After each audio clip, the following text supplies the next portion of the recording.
Molt bona tarda a tots i a totes. Emetem aquest missatge des de l'Ajuntament de Berga, des del Patronat Municipal de la Patum i també des dels cossos de seguretat i d'emergències d'aquí la ciutat. Ens trobem en aquesta setmana de Corpus, excepcionalment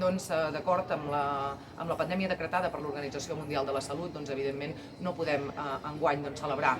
les festes de la Patum a la ciutat, però sí que evidentment reclamem i demanem, si us plau, a tota la població en responsabilitat individual i col·lectiva a l'hora de desenvolupar tot el seguit d'activitats que es puguin desenvolupar en el decurs dels propers dies. Som conscients que no fer Patum suposa un daltabaix per moltes de les persones de la ciutat, però cal recordar, sobretot, que encara ens trobem en aquesta fase 2, que la pandèmia en cap cas s'ha acabat i que, evidentment, els serveis residencials, sanitaris i hospitalaris continuen treballant al peu del canó cada dia per poder fer front a aquesta pandèmia. Dir-vos també que, d'acord amb la normativa vigent, tot aquell material pirotècnic que s'utilitzi en aquest cas, que són els fuets tipus Patum, que en aquest sentit tenen la denominació F2, aquest tipus de pirotècnia només pot ser utilitzada per persones que siguin majors de 16 anys i, evidentment, mantenint les distàncies de seguretat. Cal recordar també que en el decurs d'aquests darrers 3 mesos més de 100 persones han mort a causa de la Covid-19. El nostre personal sanitari encara no ha pogut retornar completament a la seva tasca i a la seva feina. A dia d'avui, l'hospital, així com també el centre d'atenció primària de la ciutat,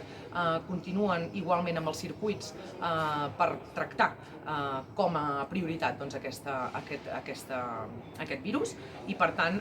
demanem, si us plau, que tinguem respecte davant d'aquesta situació, sobretot tenint en compte la situació de pandèmia en la qual ens trobem,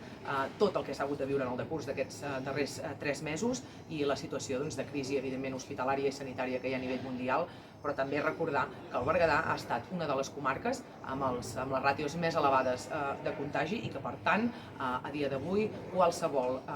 conducta irresponsable o inadequada ens podria suposar un retrocés també pel que fa en aquest sentit. Recordar que no hi ha res més important en cap cas que la salut de les persones i que aquesta ha de ser la prioritat màxima. Amb tot plegat, esperem que pugueu gaudir també dels vostres i d'aquests dies, malgrat hàgim de viure aquesta Patum de manera confinada. Finalment, res, demanar-vos, si us plau, de nou, una responsabilitat i corresponsabilitat també amb els veïns i veïnes de la ciutat i també, i sobretot, amb el personal que ha estat lluitant de valent i que continua lluitant de valent des dels diferents centres sanitaris. Moltes gràcies.